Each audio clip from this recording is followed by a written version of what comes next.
Hey there, everyone. Jason here. Looks like we are going live. I'm going to double check on Facebook to make sure we show up appropriately there. I know the one time I don't check is the one time it will be broken. Looks like we are indeed good to go. So, hey there, I'm Jason Logston, and this is Makin Bacon, all about helping you get the most out of your blog while serving your fans and growing your income. Today's episode is brought to you by the Food Photography Club. Food Photography Club is a membership site all about food photography. There are multiple courses in the program ranging from beginner to intermediate and even advanced content. Not only will you learn how to create beautiful food photos, if you want to do this for a living, this is the place for you. Christina Peters is the veteran award-winning food photographer behind the club, where she is teaching everything she knows from her 25-plus year career in food photography. There are 2 live webinars every month on a wide range of subjects, over 20 courses about food photography, along with a user forum to get all of your questions answered and image feedback as well. You can learn more about the Food Photography Club at foodphotographyclub.com. And on a personal note, I've worked with Christina multiple times and listened to her speak at conferences. She's just a wonderful, super knowledgeable person. So if you're interested in food photography, it is something you should definitely check out. And if you're just joining us to the show, make sure you say hello in the comments and let us know what the name of your blog is. So on to the show. As bloggers, we spend so much time perfecting our recipes, writing our head notes, taking beautiful photos, but sometimes we forget that if people can't find our content, none of it matters.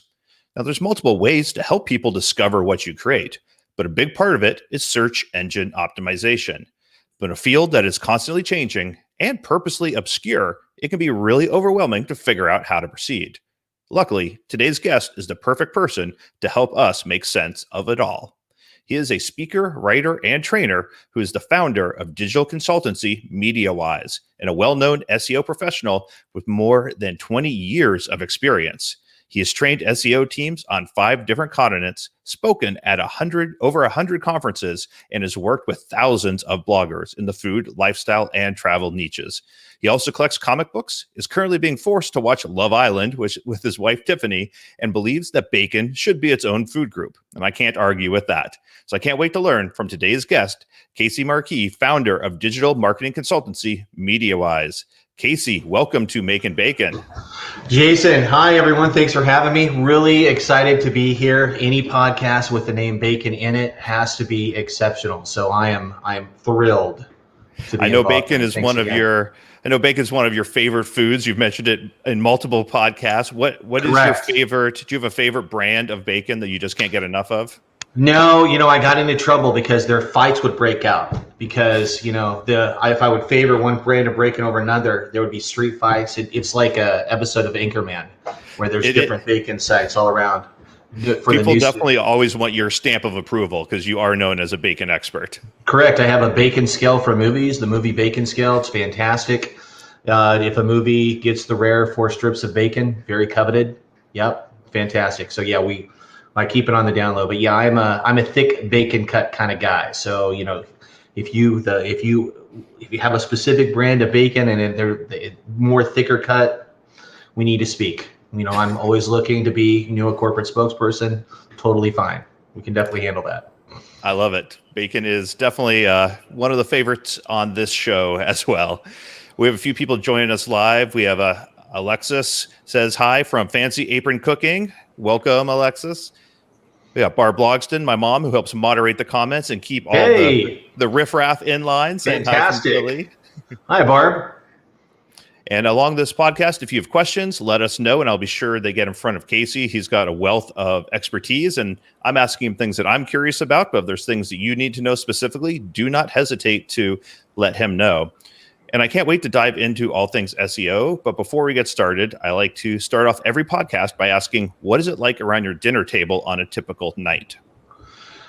Well, that's a good question. That's a very good question. My wife always gives herself a hard time. She says she's not a very good cook, but she is a very good cook. And if you ever see me in person, you'll know that because I'm fat.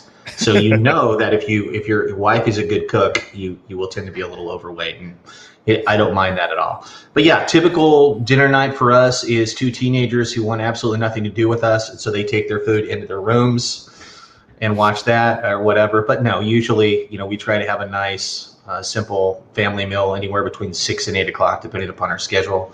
That's Pacific times, folks. Usually, I'll be honest with you, we don't use the dinner table much at all, except for special events. I think that's the case with most families these days. Maybe I'm mistaken, but we tend to eat in what we call the front room, the living room, so to speak, and good times for all, for sure. I think it's always funny interviewing a lot of food bloggers on here. Almost everyone feels guilty that they don't eat around their dinner table, and they think they're the only ones that eat in front of the TV or in other rooms. We have Lana. Hi. Yeah, Lana from online. Very nice to see you today. Thanks for joining us. Just as a reminder today, it is National Homemade Cookies Day. That's okay. If you would like to send me cookies, I'm all for that. No problem. Might as well celebrate that day as much as we can. Good times. I also accept free homemade cookies at any point. I will support that. So rumor has it there's another core update coming. For those that don't know, what is a Google core update? Let's dive into one of food bloggers' favorite notices, which is core update. So Google makes changes to their algorithm every day. In many cases, they'll make anywhere from 3,000 to 4,000 changes to their algorithm in a year. Those changes can be little experiments like changing colors in the search results. They can be switches to layouts. They can be changes to algorithms. Google uses multiple algorithms at any given time. A core update is an update that is so important. In other words, it affects a larger number of sites that Google has to publicly say, okay, hey, we pushed something live that is affected a certain percentage of sites, and we're letting you know ahead that, hey, this has happened. There's nothing you can do about it, but hey, we want to give you a nice heads up. And core updates are relatively a recent phenomenon, only in the last 3 or 4 years that this has happened. We had a unannounced, and sometimes this is an interesting thing, is we have unannounced core updates, and we label them unannounced core updates because they're dramatic in the impact they have, but Google didn't apparently feel enough that they were important enough to let us know. An example would be last November 2019, we had an unannounced core update which negatively impacted a large swath of food, lifestyle, and do-it-yourself bloggers. And then we had an announced core update in January of 2020, and then we had another announced core update in May 2020. We're due for another announced core update at any time. Google had kind of implied that we'd get something in September. All we've gotten in September was impacted issues with regards to crawling. We've had some carousel losses. I've been bombarded by sites who've contacted me because some of their top recipes have started to fall out of Google. Google is saying that that's not at all core update related. It's just an issue with indexing and some kind of a misplaced canonical issue they're working on right now. So for those of you on the call who may be impacted by that, I'm sorry, but there's very little information we can impart at this time. Hopefully that core update, though, will happen soon, because I know a lot of you have worked very hard in the time from the last core update to now, and we would certainly like to see some improvement come across the board. What do you expect to see in the upcoming core update? No idea. None. I mean, I'm happy to speculate, but with core updates, it's usually different factors every time.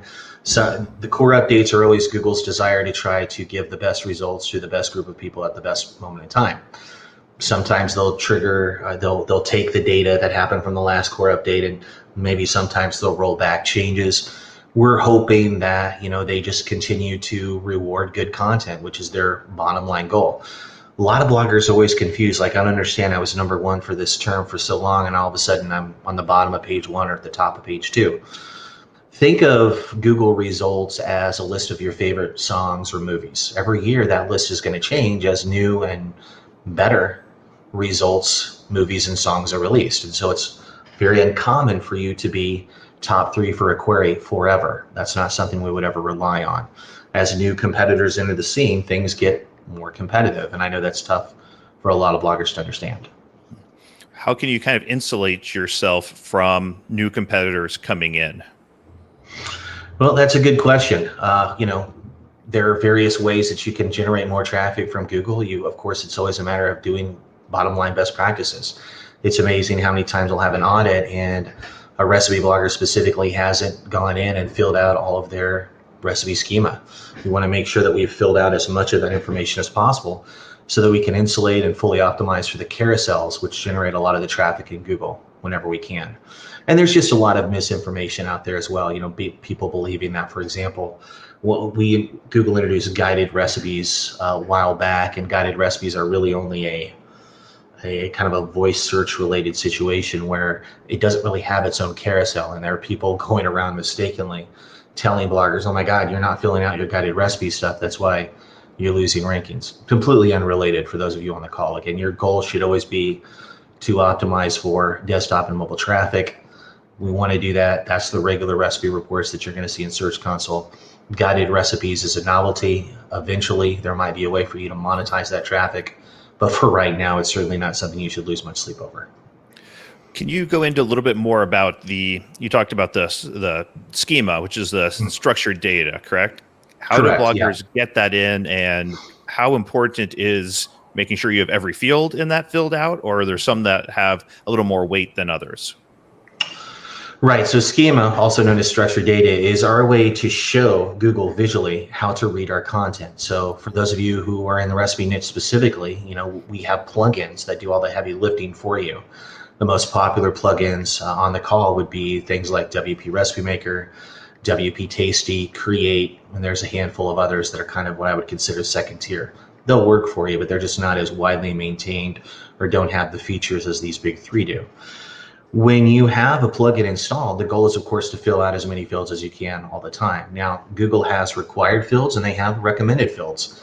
The only two required fields for recipe schema are the name, and basically the name and a time, I believe. Those are the two required fields there specifically.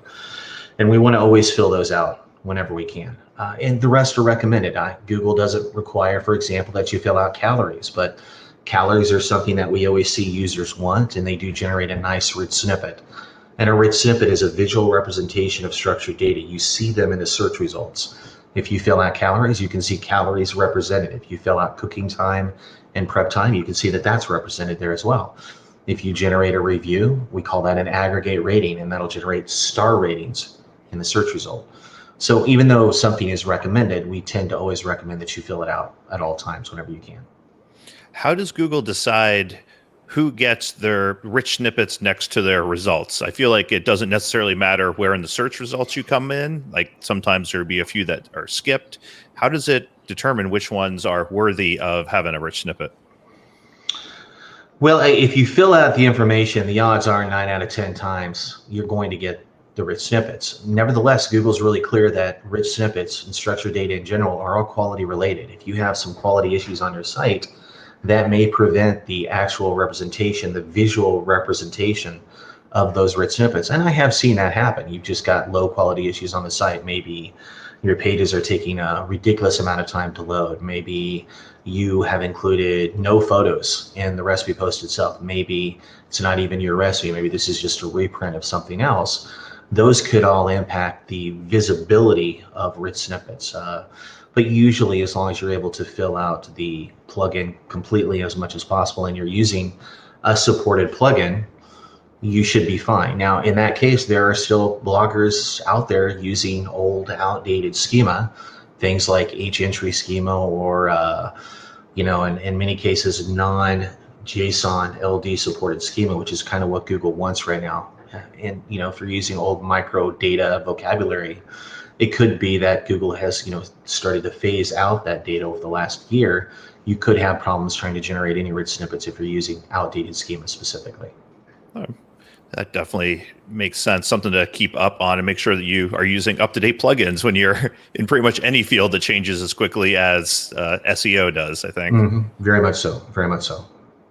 It seems like there's several, at least regularly expressed SEO tactics, I guess, that seem contrary to what makes a good food blog. A lot of times people go to a food blog because they want a recipe and they want to cook something right away. Mm-hmm.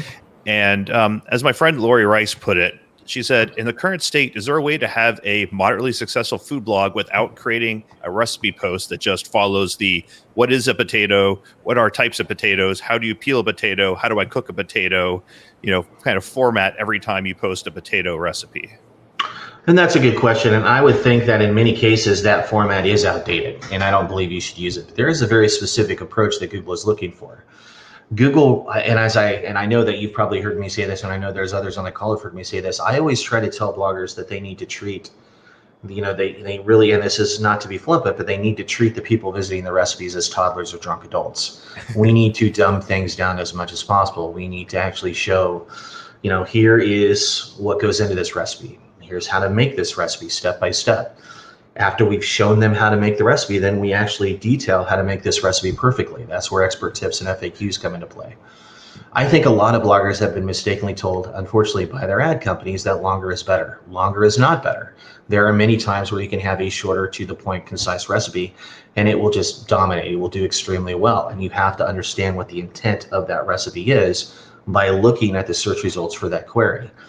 If you find that everyone's on page one and they only have 400 or 500 recipe, 400 or 500 words, we don't need to write 1,000-word recipe. That's a mismatch in the intent. Maybe we're stuffing the page with unnecessary, I call superfluous information, because you were told to do so. And if you were told to do that, it was most likely by an ad company telling you to artificially inflate the length of the recipe so they could stuff more ads.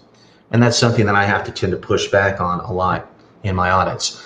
Our goal is quality, not quantity. I want you to write a complete recipe that asks and answers the questions of the user, that reaches and answers the intent of the search query and the needs of the user. But you don't need to write a novel. Word count is not now, nor has it ever been a ranking factor with Google. That definitely is different than a lot of people say, but it makes complete sense. And part of, I think, good SEO, you can correct me if I'm wrong, but is usability and making sure that your readers that are coming to your site are getting what they're looking for. And if you go above and beyond with, as you said, superfluous information, then you're not serving them and they probably won't be sticking around as long and might not be coming back, which could all affect your ranking, right? Yeah, exactly. One of those things is that, a lot of bloggers have started to use FAQ schema in recipe posts, which is absolutely just fine. What we don't want to do is ever use how-to and recipe schema together. Google's really clear about it. I know a lot of bloggers are confused by that. Let's get that out of the way. Google's very clear. Do not use recipe and how-to schema together, ever. But you can use things like item list schema, which of course is used for FAQ schema, or you can use it for roundup items. You can use both of those in a recipe post, not a big deal. But where we're getting is an over application of those strategies. We don't need 10 FAQs in a post on how to make chicken noodle soup. What you need to do is actually do some research and find out what the top FAQs are in Google. Maybe they're under people also ask, which is a whole section of related queries on Google. And you need to look at those, and you also need to be able to poll your audience and understand, using your own expertise and experience, what I would most like to see in a recipe for chicken noodle soup. What is it that I need to ask and answer in that question? And so, maybe we put a limit on it. Maybe we say 3 to 5 FAQs at a max. But I really do see bloggers going overboard, and it's just because they've gotten incredibly poor advice. And it is what it is. There's just a lot of really bad advice out there. So if you're going to listen to someone, they better have years of experience, and they better have a whole list of referrals or dozens and dozens of examples of blogs they worked with that are implementing or templating and ranking at the top of Google. And we've done thousands and thousands of audits. I've worked with, literally, we're in the tens of thousands of now based upon the huge trainings we've done. But more than that, we've done focus groups. We've literally done hundreds of focus groups around the United States with small groups of regular mom and pops, people who are navigating your sites, asking them, what do you want to see in a recipe post? Mm-hmm. And you're right. What they don't want to see is a huge superfluous recipe, 10 to 15 FAQs, 7 shots of the finished dish, all that stuff. There's just no place for that. And yet you're still going to see this being pushed in some trainings here, or even by an ad company in their formalized training. And I just kind of have to shake my head. It is what it is. What's the easiest way as a blogger, if you're not trying to, rank #1 for grilled steak or something that's super competitive, What's the easiest way to find out what your readers actually do need? That you're trying to just put out the good content and only answer questions they have? How do you determine that if you can't go on Google and look at what your competitors are doing, basically? Well, we could certainly look at what our competitors are doing. You just have to understand who your competitors are and whether or not they're really a competitor. This is why I recommend using good tools. One of the best tools out there is a keyword research called KeySearch. Keysearch.co. KeySearch is a fantastic keyword research that takes a competitive comparison focus. It'll compare your site and your strengths against what's ranking on page one to give you an absolute idea of whether or not you can even qualify for that keyword query in the first place. Why would you focus on a query that you have no chance of ranking on page one initially? What KeySearch will do is allow you to see very quickly, okay, you wanted to focus on this keyword. This is a red, very competitive. It's going to cost you a lot of time and value. But oh, by the way, here's a related keyword. Maybe it's longer tail in nature. This is a green or a yellow. This is something that you have a chance of ranking for relatively easily based upon your domain authority, based upon your competitive background, all of that. So I'm all about working smarter, not harder, which is the whole point of these audits and why I think I've been so successful in this niche is it's not contrarian, it's just a different approach. And that's what we do. And you talk about being able to even rank on the first page for a keyword. And that's because your text and your content is only one, probably not small, but it's only one factor of where you're going to rank. What are the other main factors that go into it that bloggers need to be aware of? Well, Google has thousands of ranking factors, and they never publish any of them. And it's funny because Google has reported many times that, just like with backlinks, they can't tell you what backlinks they're using for ranking. No one can. It's all algorithmically. So whenever you see a tool like SEMrush saying, oh my God, you got toxic links, I just kind of have to laugh my ass off and tell my bloggers not to take any consideration in that because you could be disavowing a link that could absolutely be helping you rank. They're using an algorithm. It's basically a guess based upon data that they don't have access to. So when we're looking at trying to position yourself competitively, what you need to be thinking about is, okay, how does my site stack up against other sites on the first page of Google? How many link and root domains do I have? Can I compare a couple of them against my own site? How fast do they load? Domain authority is not something that Google uses. Google does not have a domain authority metric. It's been very clear. Gary Ish, John Mueller, all of them have said the same thing. We do not have domain authority metric, but it's a good comparison metric. So if you want to use something from Moz or SEMrush now has its own domain authority metric, those are a good way to cosmetically compare yourself to other sites to kind of see where you stack up, but it shouldn't be something you make huge decisions on. It's just another metric to use. But your goal is just to really determine, how, if you're a relatively new site, there is such a thing as a sandbox. It's hilarious. It takes about a year for most sites to start to rank competitively for longer tail keywords. And we see that all the time with their algorithmic rise in visibility. They'll start with maybe a couple dozen keywords showing up on the bottom of page 5 and 6. And then within month 3 and 6, you'll start to see it rise. And then those will start to take off around 7 or 8.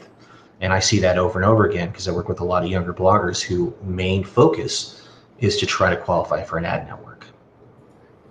And that seems to be what a lot of bloggers are aiming for, right? Is qualifying for an ad network. And then you can get accepted. And then you now have ads on your site, which is changing the factors, scope, right? User experience scope of their entire site. And that's something to be aware of. And I tell bloggers right away, yeah, we can build you up to 50,000 sessions. No problem. Matter of fact, much faster than you think.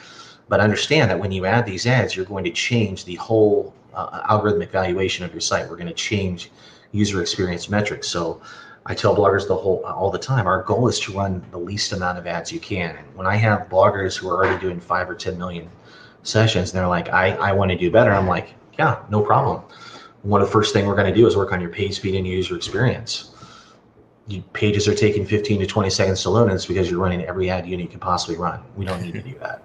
We're going to dial those ad units back, and you're going to see that it's going to be a better user experience. The RPM of your existing ads are going to go up. You're going to do better. And it seems to work out well. What can you do to speed up the display of ads and to, for people that don't understand how the ads kind of load into the flow of your page loading, what can you do to ensure that you can still have some ads without crippling your site speed?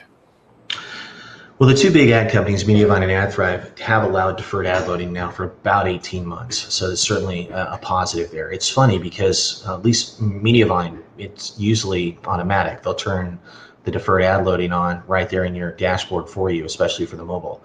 AdThrive is strange. They don't, and it makes no sense to me. It should be automatic. You literally have to go and ask them to physically turn on deferred ad loading, which boggles my mind because again, it's such a better experience for users. It makes no sense to me, and I continue to berate them whenever I can on whenever I see, because hopefully they will make that change, then it will just be automatic. But it's amazing where someone will come in with an audit and we will do literally nothing but turn on deferred ad loading for AdThrive, and wow, amazing. Gosh, people are not complaining about my ads so much anymore. Yeah, because they're popping in later. They're actually seeing your content first, instead of being cluttered with ads. And that's something that you always want to be aware of. So if you're on the call and you're with AdThrive, very first thing that you want to do is send them an email today and ask them, hey, do I have deferred ad loading on? If not, you should pop that on, especially for mobile. I was surprised how much having AdThrive on slowed my site down when I added it. I think it was probably 2 years ago now, but it was added 5 or 8 seconds to every page view just out of the box. And it was I'm glad they have deferred ad loading now. When I first started, they didn't. I need to make sure that's turned on. I have my own deferred script, but theirs was probably more effective for their traffic. I understand that Core Web Vitals is going to be a ranking factor as well. You've mentioned that. What exactly is Core Web Vitals as it applies to bloggers? So Core Web Vitals were introduced by Google in May of 2020, and they're basically a set of metrics related to speed, responsiveness, and stability. So it's 3 metrics, and the first metric is called largest contentful paint, and that's basically the time it takes for a page's main content to load. So an ideal large contentful paint measurement would be around 2.5 seconds or faster. So in that case, largest contentful paint measures the loading of the page. So that's factor number 1. Factor number 2 is called first input delay. And first input delay is the time it takes for the page to become interactive with the user. So there's first amount that I can actually see and interact with a button, or that I could see something loading on there. An ideal measurement there would be about 100 milliseconds. It's very, very fast. So in that regard, with that metric, Google is measuring interactivity. So we've got the first metric measuring loading. The second metric is measuring interactivity. Then we go down to the third metric, which is called cumulative layout shift. And this is by far the one that most bloggers are struggling with now, which is why having an extremely strong and educated blog support system in place is so helpful. But cumulative layout shift is the amount of unexpected layout shift of visual page content on the page. So as you load the page, buttons might load, or there might be a logo loading at the top that automatically pops in because it needs to be center justified, or there may be scripts on the page that move things around haphazardly. And an ideal measurement there is less than 0.1%, okay? The problem, and that measures visual stability. So we've got 3 metrics: measures loading, measures interactivity, measures visual stability. Those are the CLS metrics, and a lot of users are having problems with the CLS metrics specifically. If we go into most Google Search Console sites and we go under Core Web Vitals and you look at mobile and desktop, by the way, mobile should always be your priority, not desktop. But if we look at mobile, you're going to see most sites, especially those on the call, are going to have poor Core Web Vitals, and they're almost always related to CLS, very poor CLS issues. And so that's where you load a page and you start to scroll as you're reading it, and then suddenly it jumps and you're no longer looking at the same text, and you scroll again and then it jumps and you just can't keep up with where you are. And we want to focus on above the fold information first. So that's why I don't recommend at all that you run any ads above the fold on mobile, period. You also want to be clear not to run auto playing video ads whenever you can, because that'll kill your CLS. And we also want to make sure that you're using a nice optimized image that doesn't jump around or that is not haphazard. Even little things like center justifying teaser text at the top of a page and using unnecessary bolding or italics, those will cause shifts, because those are extra DOM node units that are added in that has to be read as the page loads. So those are all issues that we want to take a look at. And you mentioned that, again, this is going to become a ranking factor in 2021. These 3 core metrics, core web vitals, are going to join 4 existing metrics to make what's called a page experience signal in Google in 2021. Now, we're going to have many months notice. Google has said repeatedly that they're going to give us a lot of notice, possibly as much as 6 months notice. So wouldn't be surprised if we learned something about this in January or February, because Google tends to like push stuff out in July. It's happened a ton. So I'm going to say that if they do it, I'm going to think it's going to be July of 2021. And what happens with these page experience signal is this page experience signal is going to be like a tiebreaker. And this page experience signal is going to have 7 metrics specifically. We've already talked about the 3 core web vitals.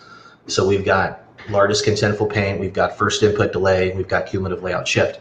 But it's going to add on 4 existing metrics that many of you on the call should know about, but if not, mobile friendliness. If you're using a responsive theme, you're covered there, good to go. The next one is called safe browsing, just making sure that you haven't triggered any safe browsing diagnostic warnings or any issues in your search console. Go into your search console, look at the security tab. You should have there should literally be nothing there for safe browsing. You're good to go in many cases. Then we get into HTTPS. So obviously, hopefully there's no one listening on this call that has not moved to SSL, but yes, they do exist.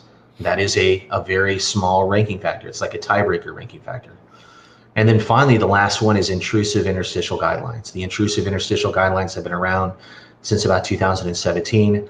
What that means is that if you're running pop-ups, and most bloggers do, we want to make sure that those pop-ups do not activate on the first click from Google. They shouldn't. And I know this is confusing to a lot of bloggers, but we want to have delayed action pop-ups. They should only happen between pages. They should have a delay on them, 2-3 seconds, and they should absolutely not cover more than a third of the screen ever. So all of those metrics together make up what are called this page experience algorithm that Google is planning to roll out in 2021. Now, Google has said, well, we're not going to tell you how powerful this is going to be, but they have said it's not going to be a major ranking factor, so don't lose a ton of sleep over it. Probably altogether, this will be very similar to what they've done in the previous examples, which is they're going to make this a tiebreaker. So if you are very close to another site on a very specific query and they're killing you on core web vitals, they're probably going to get the extra push there. That's the simplest way that I can explain it. Okay. Yeah, and we'll just have to wait and see what's going on.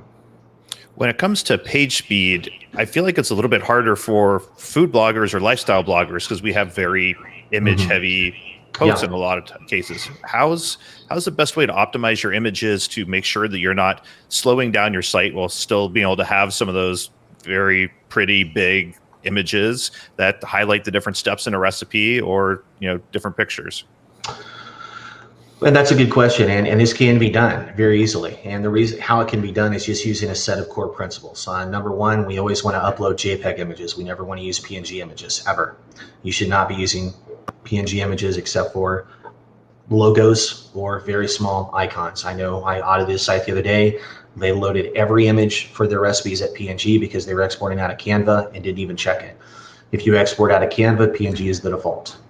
And that's going to kill your page speed. We're talking every image is going to be 700 kilobytes to over a megabyte. Nothing that I can do for you is going to load a page that has 7 to 8 megabytes of images. It's going to be very tough. So make sure that you're exporting out at JPEG. We just did a very detailed image optimization SEO for publishers webinar just last week. Well, last week, week before, whatever. It all blends these days. It all blends together.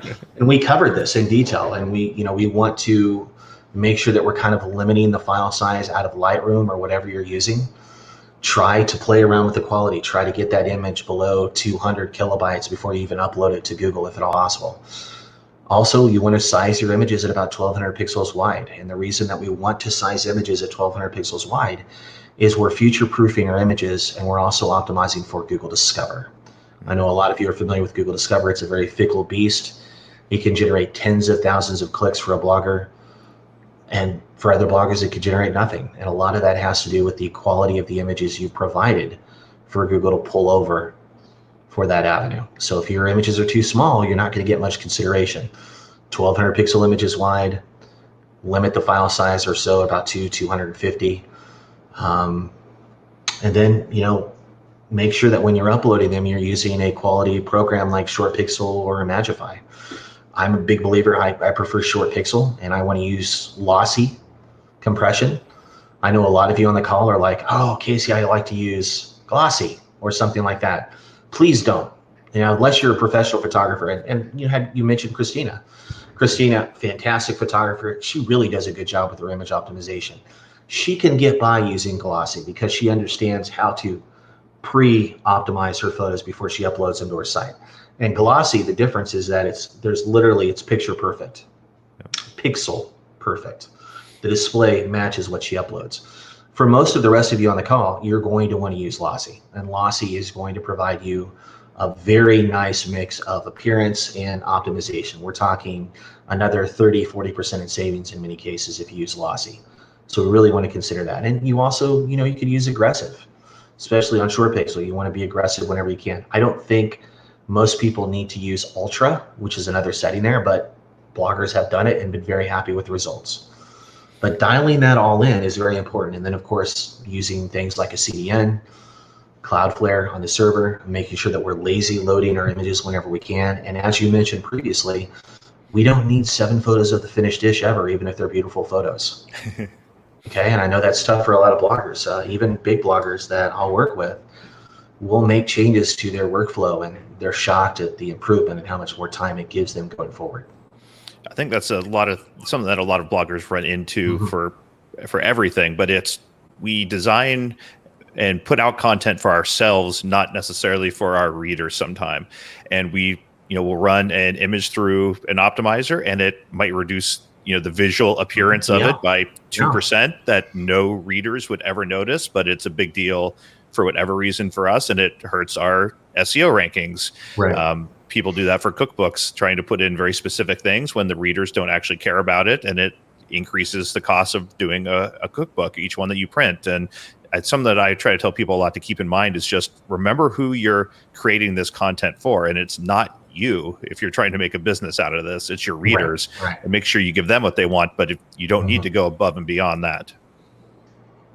Yeah, very, very true. Image optimization is tough. This is why I recommend things like Andrew Wilder at NerdPress, or even Grayson Bell over at iMark Interactive offers a very cost-effective page speed optimization audit. You want to work with professionals who are going to help you dial in this information at scale. I've got an audit next week with a blogger who's been around a long time. She's a very big blogger, very poor image practices, and it's going to be a very tough discussion for her because she's resisted training this, and there's nothing I can do for her unless she starts to invest in better tools and better support long-term to grow her business. I'm not a miracle worker. All I can do is point out what needs to be done and have those bloggers implement that plan whenever they can. And that's the bloggers that do that have the best success, period. So I recently started to transition from more food blogging with my Amazing Food Made Easy site to working a lot more with bloggers through Makin Bacon, this podcast, and the Makin Bacon website. But a big decision I ran into during this process, and I didn't know how to answer it really, was where to locate my new content. Should it be a part of amazingfoodmadeeasy.com, just a subfolder, or should it be under a new domain like Make That Bacon? Amazing Food's been around for 6 or 7 years. It's established in Google. It gets more than 100,000 page views a month, but the new content's completely different than that. It's no longer recipes. It's how to blog and how to, move your blog forward. What are your thoughts when someone faces this type of dilemma? And that's a very good question. And it comes down to whether to niche or not to niche. This is the bottom line thing based upon my many years of experience and the fact that I can confidently say that I've audited a lot more food and lifestyle blogs than most other people in the entire world. There is no such thing as you can have a multi-niche blog and be very successful, period. You absolutely can have a multi-niche blog and be successful. It comes down to one thing, the bottom line quality of the content. That's it. Bottom line quality of the content. So if you're going to start, someone comes to me and says, Casey, I'm interested in adding a new niche to my site. Do I add it to my existing site, which is doing well, or do I launch a new site? 100% time, I'm going to say, well, first of all, we need to try and see how that content performs on your site first before you invest double the resources, double the cost, and double the headaches, and it started a completely second site for a new niche. Mm-hmm. Double the cost, double the resources. We don't need to do that. Smarter, not harder. That's the bottom line motto of the Casey Markee approach to SEO. And what we want to do is we want to try to make sure that that content is highest meets needs, and that it meets the needs of the user. And if you can do that on a site, in your example, changing the focus, there's no reason you can't. We've got bloggers who, Happiest Homemaker, there's Starships and Laser Beams that have dozens of different focus. Amanda's Kitchen, there's other bigger bloggers. Spin with Pennies is a great example where she transitioned from basically her initial Spin with Pennies focus wasn't even recipes. It was this low cost savings resources. And she transitioned away from that to recipes, and she's one of the biggest sites in the world. No reason that can't happen. And there are dozens of other examples out there. It's just a matter of the best bottom line content that you have.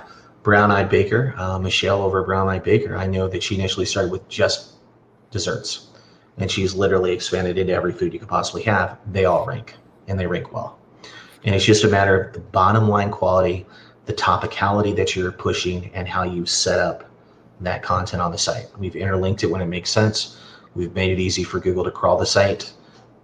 All of that goes hand in hand. Well, considering it's all sitting at amazingfoodmadeeasy.com/makinbacon, I'm very pleased that was your response. Phew. Your check is, I will take a check at the end of the broadcast. You're fine. I was a little worried to be like, well, only an idiot would put it under the same domain. I'd be like, oh. No, not at all. Not at all. You mentioned you go through and make sure when you're helping with this type of thing that you are interlinking the pages when it makes sense. Mm-hmm. I think a lot of bloggers might not even realize that in-site linking is a big deal. Can you talk a little bit about what that is and how to smartly implement that? Yeah, internal linking is one of the most understated SEO techniques around. It's been something we've pushed for years. It's something that Google continues to come out and say, hey, you guys need to really work on your internal linking, because it's a strong signal that we use to determine, page rank equity and to determine whether or not what we need to rank internally on the site. This is honestly why I tend to recommend the Yoast plugin, because Yoast has a nice, if you upgrade to Yoast Premium, they have a nice built-in filter. It's called the orphan content filter. And it works extremely well. It basically, you click a button and it'll go in and count all of your links internally and tell you, okay, here's a whole list of posts on your site that don't contain links from any other post. And it is a dead simple way for you to see where you have failed to give content a boost on your site. And we'll go in and we'll just start adding links to that content that's been orphaned, just sitting there lonely on an island, eating gruel. So sad. Well. So sad. Needs a hug. Give your orphan content a hug, folks. Go in, send a couple links to it. You're going to be surprised at how much better it does, and it's easy to do. If you're on SEMrush has a built-in orphan content filter there. You can crawl your content and it'll go in, and there's a section. You could search for that. That'll tell you, okay, these posts are orphan, meaning that they don't contain links from anything else. And we just want to go in and give those posts a little love, and shocking at how better that does. Now, with regards to internal linking, we also want to make sure that you're linking both for users and for Google. We never want to link with what we call naked anchor text. We don't want to use here or click here or this recipe or that recipe. We want to link by the recipe title whenever we can. We want to link, okay, hey, if you're looking for this caramel apple pie, here it is. Okay, well, very important, because those are, again, hints to Google to improve your internal linking. And more than that, it's also good for accessibility. My colleague Andrew Wilder, Andrew sleeps with an accessibility Bible under his pillow. He'll tell you about it. It's crazy. It was great talking to him a few weeks ago. He's a great guy. And very important with accessibility is you want to show where you're going on the site. The best way to do that is with descriptive anchor text. So we want to do that whenever we can, every time.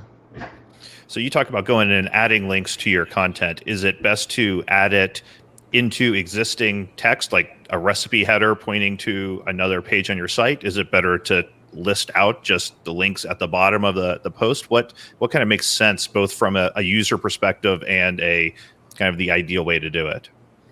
So you've described two types of linking. You've we were talking about in content linking, and then you have a list of links. So I think a lot of bloggers do both of those. Some bloggers only do the list of links at the bottom, and I think that's a mistake. In content links, this is per Google, they treat those better. They treat those more valuable. The higher a link on the page, and if the link is in content, is treated higher than a link lower on the page and not in content. So a list of links still be counted, but it's not going to be as strong a signal as if you were to link higher in the post using an anchor text or an exact anchor text. I prefer that whenever possible. We want to do in content linking as our first choice. And hey, if you just go in and at least add a link on the related link, say that's better than nothing. End of story. And I assume adding in the links, especially in content links, is you should have an eye towards helping your readers, not just linking up as many things as humanly possible. Exactly. And this is another thing too, when we talk about internal linking. Let's say we have 3 links on the page to the same page. Google doesn't count all 3 of those links. They'll literally crawl the first one they'll count the first one they crawled. The other 2, great, but not really going to help you much. Okay. So we want diversity in your internal linking whenever we can. All right. Gary says, I like the beer tap handles on the shelf above Casey's head. Is that a hobby?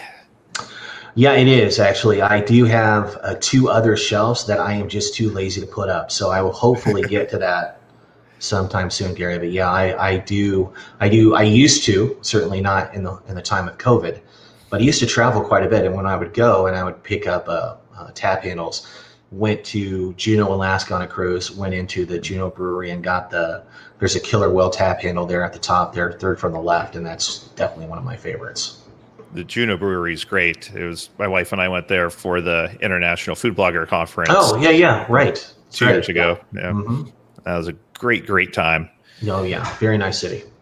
Lana says, how important are outbound links, i.e. links to similar recipes from other bloggers? Well, again, per Google, outbound links are not a ranking factor, but outbound links can be used to add context to the user content or to, provide an increased diversity experience for your users. If you can ever link out to more information, I'm all for that. But don't think that just because you've included outbound links in a post, it's going to do better. No, that's not how it works. We link when it makes sense to our users and no other reason. So whenever we can do that, we want to do that. And it works out fine. There's also been a trend where people are like, I'm going to always no follow my outbound links. That's also very poor advice. We don't do that. We want to make sure that we link naturally when it makes sense to our users. That's really one of the main reasons that Google decided to turn no follow into what it is now, which is a hint. Meaning that if you mistakenly start to no follow a lot of external links on your site, at least Google can now make up for your mistake by determining at their discretion to just ignore that no follow and follow and count those links where it makes sense. And I assume the times that you want to use no follower links, correct, are when you use sponsored posts or any sort of advertising. Is that correct? Yeah. Again, per Google, we always want to no follow all affiliate and sponsored posts, and we would only use no follow on a link that we honestly don't trust. So unless it's sponsored, advertorial, or you don't trust the link, that's the only times you should really be using no follow. Huh. With the holiday season coming up, it usually leads to an increase in traffic, an increase in purchasing behavior. What can bloggers do to maximize their traffic or maximize this time of season? And that's a good question. And it is going to be a very interesting COVID Christmas and COVID Thanksgiving and COVID Halloween. As a matter of fact, and you might be able to link to it in your notes, the CDC just published whole guidelines on celebrating the CBD Thanksgiving. It was on the 28th. So for those of you on the call who are not familiar with that, search for that. Just type in CDC COVID Thanksgiving. It'll pop right up. And one of the things that it was saying is that there's going to be a huge rise in virtual dinner sharing and recipe sharing. And that makes sense. So for those of you with recipe blogs on the call, this could be a very interesting chance for you to, kind of maybe think of a new content approach. This is going to be a virtual Thanksgiving. We're going to have more virtual Thanksgivings in 2020 than at any point previously in our time, just because a lot of people are not going to want to travel, nor would I if you didn't have to, especially for the older members of your family. So having a virtual dinner with friends and sharing a recipe with friends and family, that's going to become more paramount. And that's certainly something I want to make a note of. Mm-hmm. With regards to other things that you can do to prepare for the holiday rush, by far the most important thing is going to be you want to check your server and your hosting for what's called, the term is failover capability, just to make sure that if you have a rush of traffic, your server is not going to fail. And I can assure you that it happens to clients every year, even on the best hosting packages. You want to make sure that you have enough bandwidth and enough resources that if you get a huge influx of traffic at some point, be it Thanksgiving, Black Friday, or as we head up into Christmas, it doesn't cause undue stress on your hosting or on your site, or by far, hopefully, you don't go down. So a server tune-up would be something I would want to look into immediately. Yeah, it's never good when your site goes down, but especially because so many people are trying to access it, that is the last time you want it to go down, because presumably a lot of them are probably new visitors, and if you're down, they might never come back to your site. Exactly. Another thing would be to really hold off on any major redesign or structural changes with your site at all for Q4. We shouldn't be doing any of that stuff. Your focus should be on making your content the best it could be. Focus initially on content auditing if you're going to do anything. For those of you on the call who have been online for years, you have years of older holiday specific content that now is the time to revisit. I've told a lot of bloggers over the last couple of months when I've audited their content, it's crazy how much content they have from years ago that they've just forgotten about. And we don't necessarily need to publish a lot of new content. Let's go back, revitalize that older content, and get it moving again. Let's reshare it in 2020. Most people in 2020 visiting your site haven't even seen it. So that's only going to help you. Let's refresh that first whenever we can. When you talk about refreshing that content, what do you suggest are the top things that they can do to refresh it? Well, I'm a big believer that recipes are not evergreen, far from it. So you've learned new approaches to the content over the last couple of years. You mentioned the fact that a lot of bloggers had been told to make these longer posts with superfluous information, or maybe, again, they still have 7 photos of the finished dish in there. All that needs to be changed. We need to go in, look at the posts from even last year and ask yourself, okay, I know more now than I did a year ago. Maybe you had not with Casey. Can I go back and republish that content to make it a little more succinct, to make it a little bit more user intent focused? Mm-hmm. Is there detailed process shots? Have I included a photo of the ingredients? Is there 5 photos of the finished dish and I only need 2? Have I gone in and included expert tips as maybe an FAQ or 2? How is the title and the teaser text? Did I write for Yoast and not for the user? Did I over optimize my headings? There's a lot of that going around. For those of you who are using headings in your posts, and you should, the days of you repeating your focus keyword in every one of your headings is over. And it's been over for a long time. I can't tell you how many bloggers who've come to me and have been slammed by a core update. And one of the many things that they have in common is keyword, keyword, keyword, keyword, keyword in every one of their headings. We don't need to do that anymore. Google's much smarter these days. It is amazing how much Google has changed over the years. From, I was definitely never as much into SEO as you have been, but I've been doing web development for about 20 years now. And, in the early days, it was all about just what the text is. Keyword, and now keyword. Google's so much smarter now at telling what you're actually trying to get across, that you don't have to kind of explicitly tell it everything anymore. Exactly. And a lot of that has to do because of changes in how Google's algorithms work. When they introduced the new BERT algorithm, which they had been running for previously a year before they let us know about it last October 2019, that BERT algorithm is a game changer. It changes the whole way that Google reads content, forwards, backwards, and understanding intent more. We just don't need to put a keyword at the beginning of every meta description anymore. We don't need to put a focus keyword at every heading. You need to write more conversationally, which is more for users and less for a robot. And that's how we get ahead these days. So you audit a ton of food and lifestyle bloggers. Which mistakes do you see them making time and time again? By far the biggest mistake is following a larger blogger blindly. Larger bloggers make the same mistakes you do. They just have strengths that allow them to overcome the mistakes, which you do not have. Bloggers can make mistakes all the time, but they if they have a really large backlink profile, which by far is still one of the biggest ranking factors of Google, hands down. Linking root domains. How many sites are linking to me externally? If you're taking advice from a blogger that has 5, 10, 15, 20,000 linking root domains, and you're looking at how they're putting their content together, and here you are, you're a newer blogger that has less than 500 linking root domains, you could copy what they're doing and it'll literally tank your content. It's why a site like All Recipes could show at the top of Google for basically a blank page, because they have 99,000 plus linking root domains. Terrible recipes, hands down. Seriously, Jason knows what I'm talking about. We don't. How many of you are really gonna admit that you've gone to All Recipes? Never. Never. But they rank, and they will always outrank you because of their authority. End of story. So please understand that you should not be looking at these larger bloggers and thinking, okay, what's working for them is going to work for me. It's not apples to apples. Another thing would be I can definitely. I was going to say real quick, I can definitely relate to that it's something that you know, I got into the sous vide niche a decade ago, and I knew best SEO practices then, and that's how I set up my site. And then sous vide exploded, and there was almost no competition in it. So my SEO just over the last 6 months, I've started trying to update it from where it was a decade ago, but it wasn't important for, like, it's always important, but it wasn't nearly as important for me for the first 5 or 6 years, because to rank number one for sous vide steak, you had to have a page on your website about sous vide steak because no one had it. Yeah.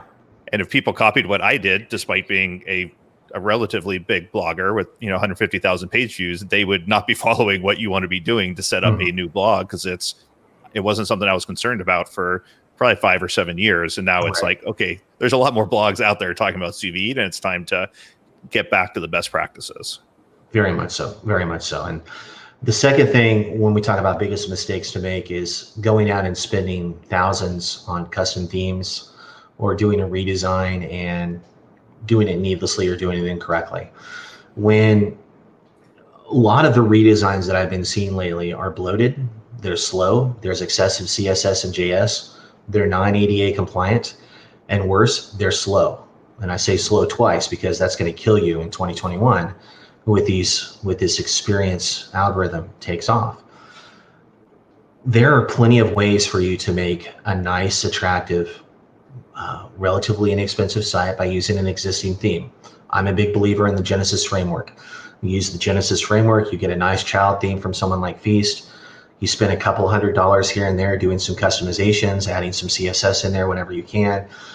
We can make it lightning fast, period.